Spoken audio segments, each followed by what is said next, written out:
эл эмес, анча-мынча хулигандар деп ар кандай пикирлер айтылып атат да. Мен бир нерсени айтат элем да. Бул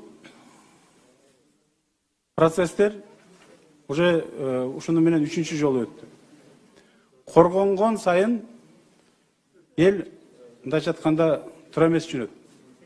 Коргонгон сайын бизди ошол забор сактап калганыбыз жок. Сактабайт дагы. Менимче бүгүн ошол процессте кече күнү Садыр Нуркожоевич менен чогуу отурганда Садыр Нуркожоевич бир сөзүн айтты. Ошол ак үйдүн заборун алып ташташ керек депчи. Мен ошол идеяны колдойм, урматтуу депутаттар. Ушул тоскоолдуктар болбосо, албетте, бизде дагы эч кандай эл менен тоскоолдук болбош керек. Бардык ачык айкын элге жакын болуп иштесек, эч кандай толкундоолор болбойт. Учурдагы өрттөп, кыйратуулар да болбойт деп ойлойт элем да. Ошондуктан ишибизди толук кандуу улантып, жанакы заборду алып, анан элге жакын болуп иштесек, Кудай кааласа, аз иштейбиз, көп иштейбизби, бүт жанакы өзүбүздүн вазифабызды аткарып, анан чогуу жалпы берилген милдетибизди аткарабыз деген сөздү айтмакчымын. Ошондуктан азыр уруксат берсеңер, мен Мирлан Исакбек, сиз өзүңүз алып бара берсеңиз, анан мен болсо ак үйгө барып, ошол процесстерди иш жүзүнө ашырсам. Рахмат чоң. Рахмат, урматтуу төрага, урматтуу Алмат, урматтуу депутаттар, добуш берүү бүтүрүп алсак, жана сунуш болгон, өткөндө кабыл алынган мыйзамдар бар. Буларда мамлекет үчүн, өкмөт үчүн маанилүү. Садыр Нуркожоевич өзү да суранып кеткен, ошондуктан добуш берүү көтөрдү. Эми бизде электрондук табло жок болгондо байланыштуу ар бирибиз кол көтөрүү менен добуш беришибиз керек экен. Мен мындай бир сунуш кылат элем да. Азыр тизме боюнча бир каттоону бүтүрүп алайлы. Андан кийин макул болсоңуздар 100% макул деп кетели. Каршы болгондор болсо, анда өзүнүн ой пикирин айтуу менен каршы пикирин билдирсе.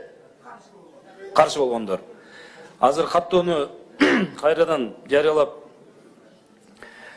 тактоого өтөбүз. Абдикерим Шаршенбек Шайлыбекович жок. Абдуллай Мыктыгулович залда жок. Айдаров Абжалиев Алиярбек Токобекович залда. Барбы? Бар. Айдаров Нургазы Абдыраевич залда, аз жүргөн. Айдар Салайн Абираевич залда. Айнакул Мухтар Айнакулович азыр эле жүргөн. Аппарат жок, депутаттар тактап чакырып койсоңуздар. Акаев Жанар Окуанович залда. Али Ахматов Алмаз Жумабекович жок. Алимбек Нурбек Карыевич. Бар экен, кечирим сурайм. Алимбек Нурбек Карыевич залда. Алтыбай Айнур Точиевна барбы? Мирлан Исакбекович, кечирим сурайм. Эртеңки күнгө күн тартибинде. Эми bundan кийин Кудай буйруса жогорку кеңеш туруктуу отурумун өткүзүш керек. 3-4 күндөрү. Ошону расмий айтып койгум келет. Комитеттер өз убагында иштеш керек, фракциялар өтүш керек. Биз толук кандуу иш жүзүнө киришиш керек. Анан эртеңки күнү кышка даярдык боюнча маанилүү маселе бар экен. Бул аябагандай керектүү маселе. Аны күн тартибине киргизилип тур. Ошондуктан коллегалар ушул маселени биринчи иретте эртеңки күнү карап берсек. Мындан сырткары күн тартибине дагы эртең ошол пандемия COVID-19 боюнча дагы маселе киргизилип атат. Мен ойлойм, эртең ушул маселелерди да кошумча карап, чечим чыгарыш керек деген ойдомун. Ушул жерде эле болот эртең күнү. Кудай буйруса, бардыгыңыздарды келип беришиңизди суранам. Рахмат. Кышка даярдык. Рахмат. Рахмат, эртең саат 10-да жумушубузду кайрылуучу ойдон улантабыз, маалымат иретинде. Алтынбек Байбек Алтынбекович залда. Албай Орозбек Артелевич залда. Аманкулов Марат Аскерович залда. Анарбаев Султанбек Сатыбалдиевич жок экен. Арапаев Азамат Абладжанович жок. Арзбаев Ниязбек Ирашевич залда. Артыков Анур Артыкович залда. Аскарова Айнур Алмазбековна залда. Асылбаев Гүлшат Кадыровна жок. Аттокуров Даниэлбек Султанович залда жок. Байпакбаев Экмат Журукбаевич. Жок. Урматтуу депутаттар, олтуп турсаңыздар, азыр добуш берип өтөбүз. Баймурат Калдыров Шакирович залда. Бакир Өмүрбек Мирзаремович залда. Бакчиев Жанбек Абдыкапарович азырлы жүрөт эле, залда азырлы жүргөн. Бекеш Дастан Далабаевич жок. Бердиев Аккулу Тагайевич залда. Бокоев Кенжебек Сатымкулович жок. Бешимбаев Айгерим Кабылбековна залда. Гайыпкул Искендер Торобаевич бар.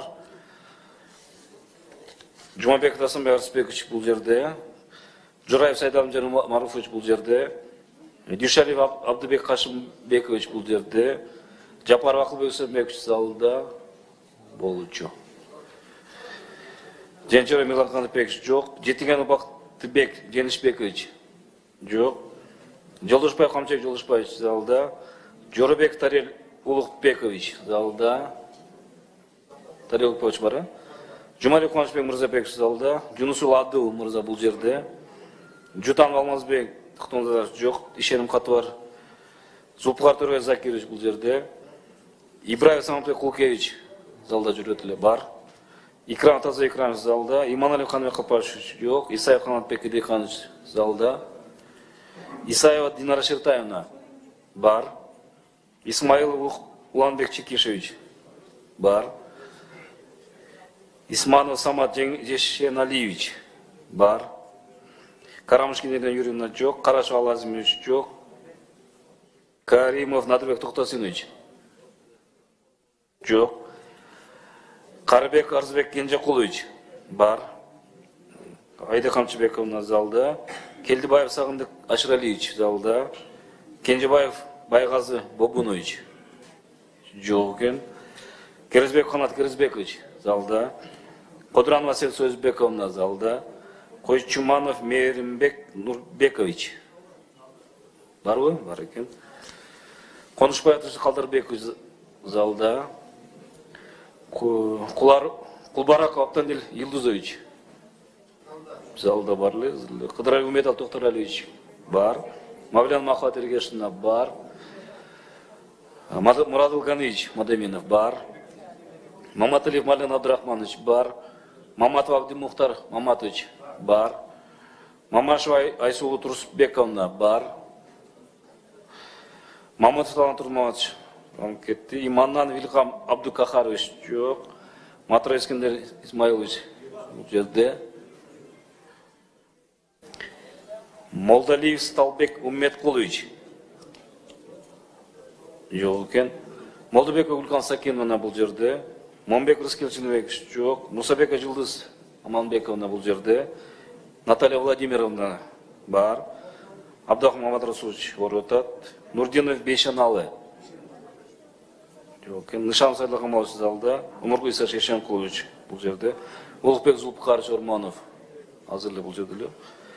Ороза Карамат Бабашина жок. Айнур Шелмаматовна бар. Исхак Айтбаевич жок. Улан Бердибаевич Примов бар. Райымқұл Бақтыбек Кемелбекович бул жерде. Рысалев Зарлбек Кылычбекович бар эле азыр эле. Кожобек Жайчыбекович залда. Максат Эсенович жок. Садиков Улукбек Чирмашевич жок. Барбы жокпу Чирмашевич? Жок экен. Самаев Урмат Озбекович бар. Самат Гульнара Клара жок. Самигун Альфильдаровна жок. Строк Евгения Григорьевна. Бакирдин Жамалович Сыгымбек бул жерде. Сулайман Алтынбек Турдубаев залда. Бахадыр Исхакович бар. Абдыгабар Мадамбекович жок. Бектен Сыдыгалиевич Сыдыгалиевич жок. Нурбек Өмүрбекович Сыдыгалиев бар. Сырдыбаев Нурлан Муратбекович бар. Тагаев Рымат Султанович бар. Өмүрбек Чекештекебаев азыр жүргөн. Тилаев Табылга Пурш жок. Алмазбек Сатиевич жок. Эмил Токтакунович бул жерде. Тергеш жок. Торокул Үчем Гулам Кадырович залда. Тотон Турбек Темирбекович бар. Тулендибай Паркат Разымович бар. Мурада Муратовна залда. Осмон Турмаш жок. Азизбек Атакозович Жоқ. Турусбек Бактыгы Сагындыкович бар. Жыргалбек Курчбекович бар. Чинара Чалакызовна бар, комиссияда болгон. Бар экен. Шарапов Закир Эшматович бар. Егемеди Максат Бакирович залда жүргөн азыр. Замирбек Садбакасович Исанаманов бар. Юсур Абдимесил Элезов жок. Барбы? Бар экен.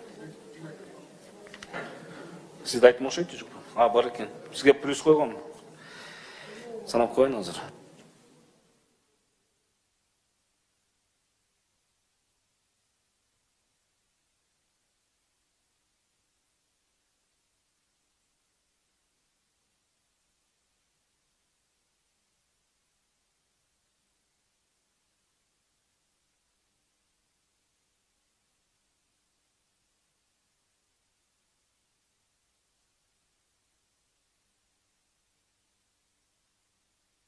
Жетимиш жети депутат бар экен, урматтуу депутаттар.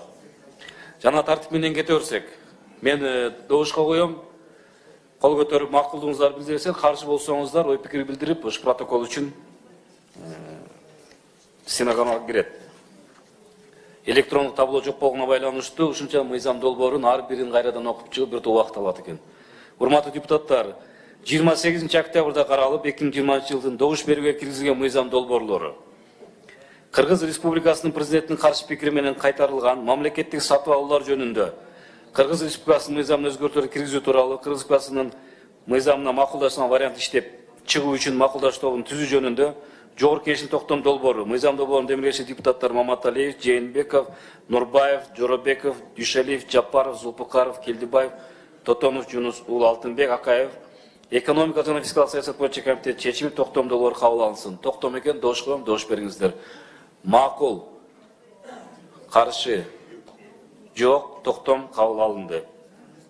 Кийинки маселе Кыргыз Республикасынын жер пайдалануу чөйрөсүндөгү айрым мыйзам актыларына, суга тайдоо жерлерин жарактуу жерлерге башка категорияларына жана түрлөрүнө которуу, трансформациялоого мораторий киргизүү жөнүндө, жер участокторун которуу, трансформациялоо жөнүндө мыйзамдарга жазык кодексине өзгөртүүлөр киргизүү тууралуу мыйзам долбоору демилгечи өкмөт аграр саясат, суу ресурстары, экология жана регионалдык өнүктүрүү боюнча комитеттин чечими 3-чү окууда кабыл алынсын. Добуш коем, добуш бериңиздер. Макул, залда 77 депутат каттоодон өткөн, 77 макул, каршы, жок, кабыл алынды, мыйзам кабыл алынды. 3-чү маселе. 2019 жылдын 1 октябрында Ереван шаарында кол коюлган, 2014 жылдын 29 майындагы Евразия экономикалык бирлиги жөнүндө келишимге өзгөртүүлөр киргизүү тууралуу ошондой эле айрым эл аралык келишимдерди өзгөртүү жөнүндө колдонуусун токтотуу жөнүндө протокол ратификациялоо тууралуу мыйзам долбоору демилгечи өкмөт эл аралык иштер коргоо жана коопсуздук боюнча комитет чечими 3-чү окууда кабыл алынсын. Добуш коем, добуш бериңиздер. Макул 77, каршы жок. Мыйзам ратификация кабыл алынды. 2020 жылдын 30 апрелинде Бишкек шаарында кол коюлган Кыргыз Республикасы менен Европа реконструкциялоо жана өнүктүрүү банкынын ортосундагы Нарын шаарында суу менен камсыздоо жана саркынды суу тутумдарын реабилитациялоо фаза 2 долбоор боюнча кредиттик макулдашууну жана 2020 жылдын 30 апрелинде Бишкек шаарында кол коюлган Кыргыз Республикасы менен Европа реконструкциялоо жана өнүктүрүү банкынын ортосундагы Нарын шаарында суу менен камсыздоо жана саркынды суу тутумдарын реабилитациялоо 2-чи фаза долбооруна Швейцария конфедерациясынын өкмөтү жана Европа бирлиги тарабынан берилүүчү инвестициялык грант боюнча гранттык макулдашуунун ратификациялоо жөнүндө мыйзам долбоору демилгечи өкмөт эл аралык иштер коргоо жана коопсуздук боюнча комитет чечими 2-чи окууда кабыл алынсын. Бардык фракциялардын чечимдери болгон учурда 3-чү окууда кабыл алынсын деп берилиптир.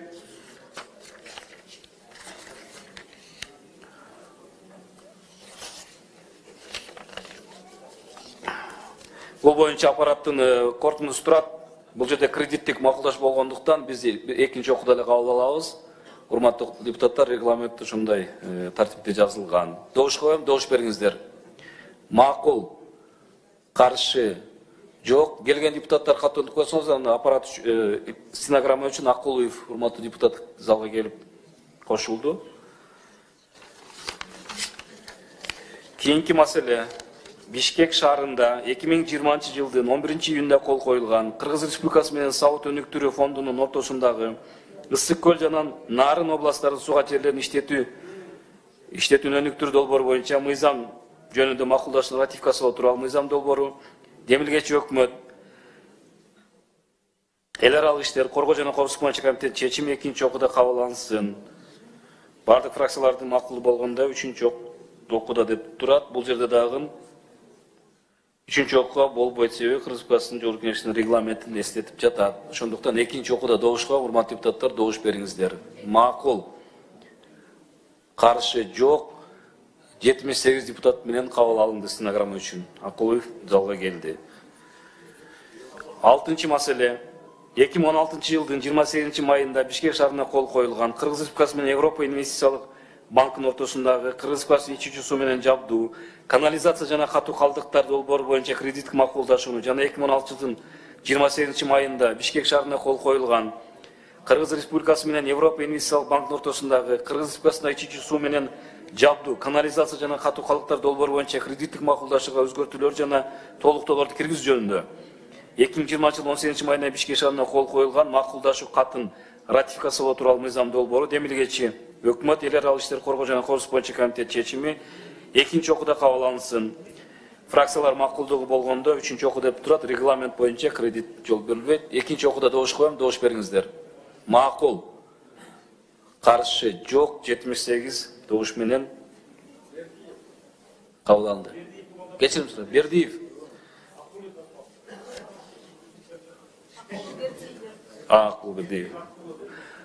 Акул Бердиев депутат залда келип кошулду, стенограмма үчүн добуш берип жатат. Кийинки маселе 7-чи. Кыргыз Республикасынын айрым мыйзам актыларына, салык кодексине, мамлекеттик социалдык камсыздандыруу жөнүндө, мамлекеттик социалдык камсыздандыруу боюнча камсыздандыруу төмөндөн тарифтери жөнүндө мыйзамдар өзгөртүүлөр киргизүү жөнүндө мыйзам долбоору демилгечи өкмөт экономика жана фискалдык саясат боюнча комитет чечими биринчи окууда кабыл алынсын. Социалдык маселелер билим берүү, илим маданий жана саламат сактоо комитетинин чечими жактырылсын. Добуш коем, урматтуу депутаттар, добуш бериңиздер биринчи окууда. Макул. Каршы жок. 78 добуш менен өттү. Кыргыз Республикасынын айрым мыйзам актыларынын Кыргыз Республикасынын кумар оюн ишине тыюу салуу жөнүндө мыйзамга, жазык кодексине мыйзам долбоору демилгечилер өкмөт жана депутаттар Бекешев, Дастан Далабаевич, Бакиров, Зулпукаров, Мамашева. Экономика жана фискалдык саясат боюнча комитет чечими биринчи окууда кабыл алынсын. Укук тартиби, кылмыштуулук менен күрөш жана коррупцияга каршы аракеттенүү боюнча комитет чечими жактырылсын. Биринчи окууда добуш коем, добуш бериңиздер. Макул. Каршы жок. 78 добуш менен биринчи окууда кабыл алынды. Кийинки маселе. Кыргыз Республикасынын салык кодексин өзгөртүүлөрдү киргизүү жөнүндө мыйзам долбоору демилгечи өкмөт экономикалык жана фискалдык саясат боюнча комитет чечими 3 окууда кабыл алынсын. 9-чу маселе боюнча юридика бөлүмүнүн корутундусу бир эле окууда кабыл алуу боюнча чечим экен. Ошондуктан урматтуу депутаттар, биринчи окууда добуш коем, добуш бериңиздер. Макул. Каршы жок. 78 добуш менен биринчи окууда кабыл алынды. Кийинки маселе. Кыргыз Республикасынын бузуулар жөнүндө кодексин өзгөртүүлөр киргизүү тууралуу мыйзам долбоору демилгечи өкмөт укук тартиби, кылмыштуулук менен күрөшүү жана коррупцияга каршы аракеттенүү боюнча комитет чечим биринчи окууда кабыл алынсын. Добуш коем, добуш бериңиздер. Макул. Каршы жок. 78 добуш менен кабыл алынды биринчи окууда. Кийинки маселе. Укук коргоо жана көзөмөлдөөчү органдар тарабынан кайтарып берилген каражаттарды пайдалануу маселеси боюнча Кыргыз Республикасынын айрым мыйзам актыларына өзгөртүүлөрдү киргизүү жөнүндө мыйзам долбоору демилгечи өкмөт укук тартиби, кылмыштуулук менен күрөшүү жана коррупцияга каршы аракеттенүү боюнча комитет чечими 3 окууда кабыл алынсын. Бул дагы регламент боюнча жол берилбейт. Ошондуктан биринчи окууда добуш коем, добуш бериңиздер. Урматтуу депутаттар, макул. Каршы жок. 78 добуш менен биринчи окууда кабыл алынды. Кийинки маселе. Кыргыз Республикасынын президенттин каршы пикири менен кайтарылган жеке адамдардын мүлкүн жана кирешелерин ыктыярдуу декларациялоо жөнүндө Кыргыз Республикасынын мыйзамынын макулдашылган вариант иштеп чыгуу үчүн макулдаштоонун түзүү жөнүндө Кыргызстан жоопкерчилик токтом долбоору мыйзам долбоорун демилгечиси өкмөт экономика жана фискалдык саясат боюнча комитет караган токтом долбоору кабыл алынсын. Добуш коем, добуш бериңиздер. Токтом долбоору макул. Каршы жок, катышкандар толук добуш берди. 78 добуш менен токтом кабыл алынды. Кийинки маселе 13-чү электрондук коммерция жөнүндө мыйзам долбоору демилгечилер депутаттар Маматалиев, Иманалиев, Нурбаев, Пирматов, Сулейманов, Сырнияз, Мусабекова, Жунус уулу, Бакчиев, Дюшалиев, Сыдыгалиев, Жээнчороев, Райымкулов, Бекешев, Айдаров, Рыспаев, Батырбеков, Никитенко, Токтошев, Шарапов, Акаев, Сулайманов, Матраимов, Эргешев, Харашев, Баймуратов, Гаипкулов, Турсбеков, Ахматов, Зулушев, Ибраев, Мавлянова, Мамашева, Нышанов, Тулендыбаев, Нурмаматов, Масабиров, Турсунбеков, Тилаев, Казакбаевтер. Экономика жана фискалдык саясат боюнча комитет чечими 3 окууда кабыл алынсын дептир. Бирок бул дагы регламент боюнча бир эле окууда добуш коюлат. Добуш бериңиздер. Биринчи окууда макул. Каршы жок. 78 добуш менен биринчи окууда кабыл алынды. Кийинки маселе Кыргыз Республикасынын айрым мыйзам актыларына өзгөртүүлөрдү киргизүү жөнүндө, бузуулар жөнүндө кодексине, жер жана жер казынасы жөнүндө мыйзам долбоорлор демилгечи депутаттар Рыспаев, отун энергетикалык комплекс жана жер казынасын пайдалануу боюнча комитет чечимдери 2 жана 3 окууда кабыл алынсын. Урматтуу депутаттар,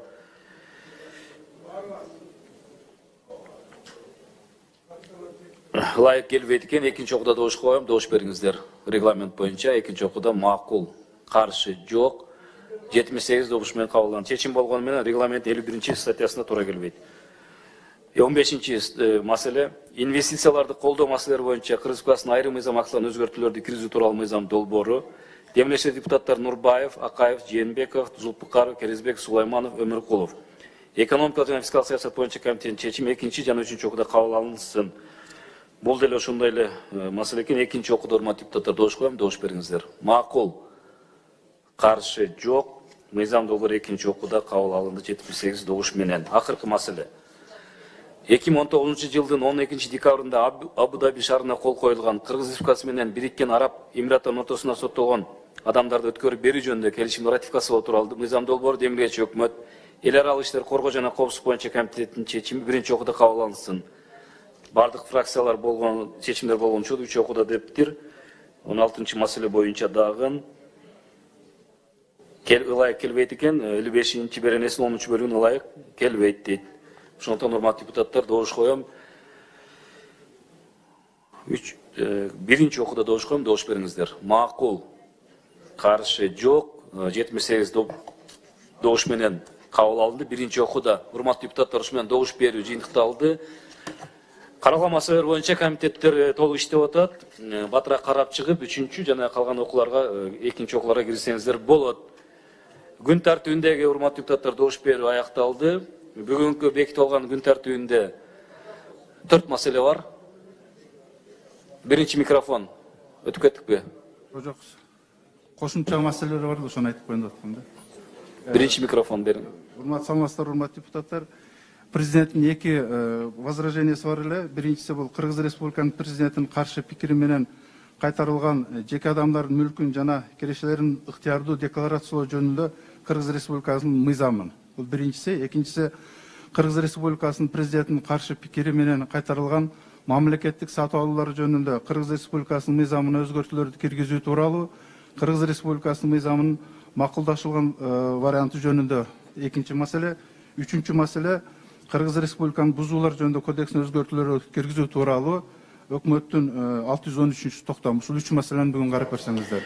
Үчөтөк токтом менен макулдашуу түзүш керекпи? Урматтуу аппарат, карап чыгыңыздар, процедуралык жактары туура келсе, күн тартибине киргизебиз. Добуш берип коелу, токтом долбоорлор экен, урматтуу депутаттар.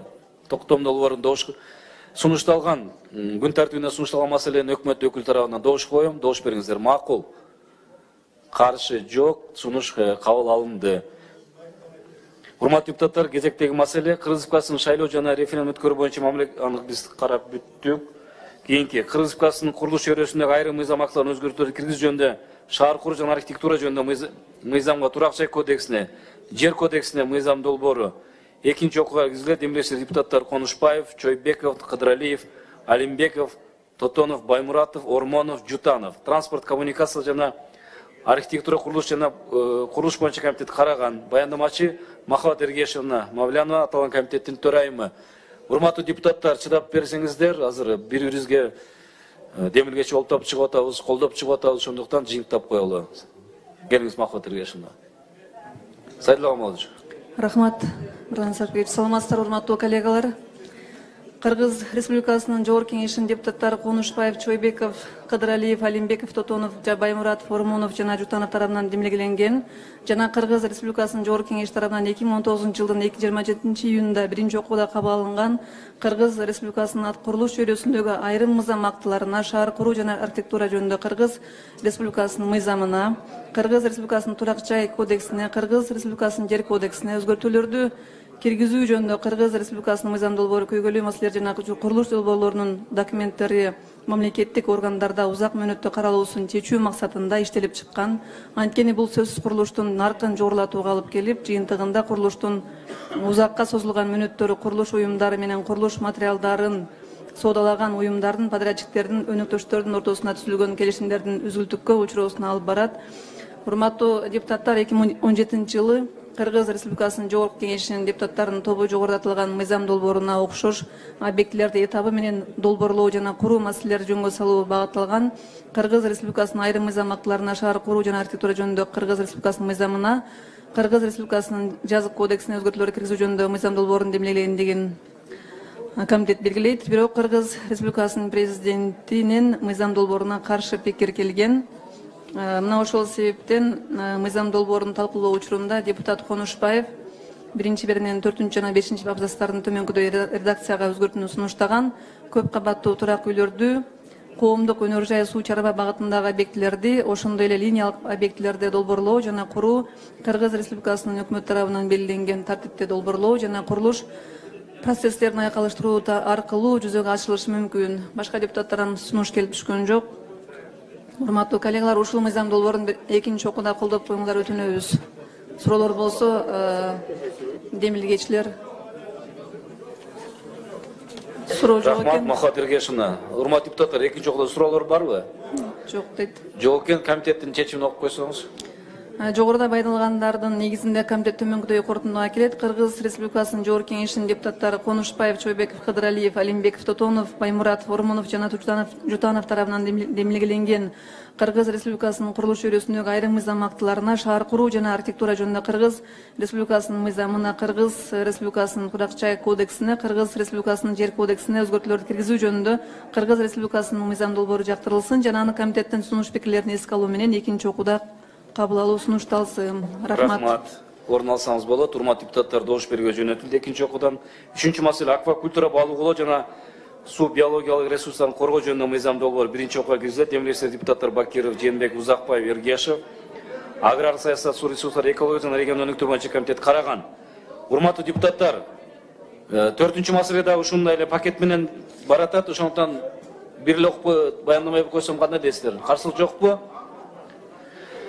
Урматтуу депутаттар, бүгүн сиздердин карооңуздарга концепциясы чыгып жатат. Аквакультура, балык жана биологиялык ресурстарды коргоо жөнүндө. Ошондой эле Кыргыз Республикасынын балык сапасын коргоо, кайрадан өнүктүрүү жана балык туризмин өркүндөө чөйрөсүнө айрым мыйзам актыларына, өзгөчө корголуучу жаратылыш аймактары жөнүндө, бузулар жөнүндө кодекстерге өзгөртүүлөр. Кыскача айтканда, урматтуу депутаттар, бүгүнкү күнү рентабелдүү деп эсептеп аткан балык чарбасын өнүктүрүү өстүрүү боюнча биз жаңы мыйзам долбоор иштеп чыктык. Ал жерде бир топ сунуштар каралган. Биз өкмөт менен макулдашканбыз. Өзгөчө корголуучу жайларда деген сунуштарды ал жерде биз экинчи окууда алуу боюнча макулдашканбыз. Калган беренелер өкмөттүн тийиштүү өкүлдөрү менен биргеликте иштелип чыккан. Ошондуктан, урматтуу депутаттар, концепциясын колдоп бериңиздерди суранам. Биринчи окууда, экинчи окууда сунуштар болсо берсеңиздер болот. Өкмөттүн колдоо жөнүндө токтому бар.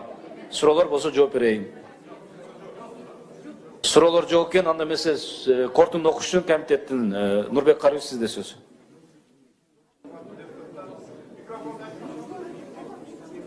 Микрофон, үчүнчү микрофон. Урматтуу депутаттар, мыйзам долбоорун пакет менен кетип атат. Биз депутаттар карадык. Биринчи окууда комитеттин чечимин колдоп беришиңизди суранабыз. Рахмат. Урматтуу Нурбек Карович, 3-чү жана 4-чү маселе боюнча комитеттин корутундусун окуду. Биринчи окуга добуш берүүгө жөнөтүлдү. Добуш берүү урматтуу депутаттар эртең маселени кароонун алдында өткөрсөк, бүгүнкү кабыл алган мыйзамдар боюнча. Ушун менен күн тартибине каралган маселелердин баардыгы каралып бүттү. Эртең күнгө чейин сак саламатта болуңузду. Кечирим сурайм, урматтуу депутаттар. Азыр өкмөт тарабынан сунушталган мыйзам долбоор менен алдыма келе элек болчу. Мен кечирим сурайм, бир 10 мүнөт. Келиңиздер, аппарат алып келгиле.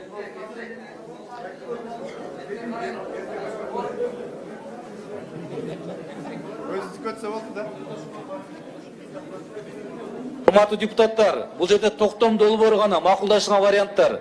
Ошондуктан, урматтуу депутаттар, макулдашуу вариант боюнча маалыматтар берилип кетти. Мен окуп кетейин анда. Кыргыз Республикасынын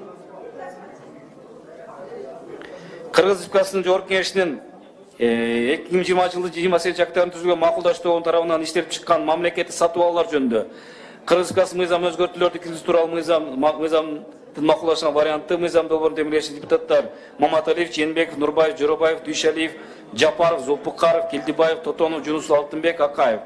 Экономика жана фискал саясат боюнча комитет караган. Урматтуу депутаттар, бул токтом долбоору.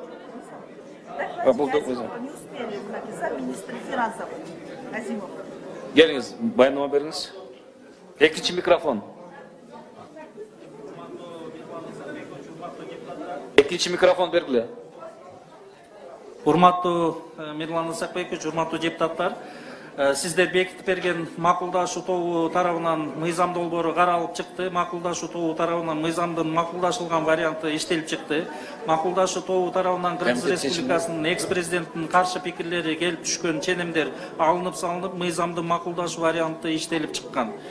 Урматтуу депутаттар, ушул мыйзам долбоорун колдоп берүүңүздөрдү суранабыз. Суроо болсо жооп берүүгө даярмын. Рахмат. Рахмат, комитет чечими.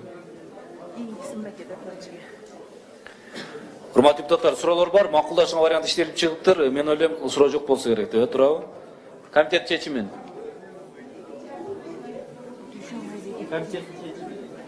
Шер Маматовна, биринчи микрофонго келип окуп койсоңуз.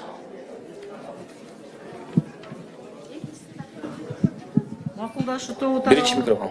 Макулдашуу тобу тарабынан Кыргыз Республикасынын мамлекеттик сатып алуулар жөнүндө мыйзамына өзгөртүүлөрдү киргизүү тууралуу Кыргыз Республикасынын мыйзамынын макулдашылган варианты жактырылсын жана Кыргыз Республикасынын Жогорку Кеңешине аны кабыл алуусу сунушталсын. Рахмат. Урматтуу депутаттар, добуш берүүгө жөнөтүлдү. Акыркы маселе.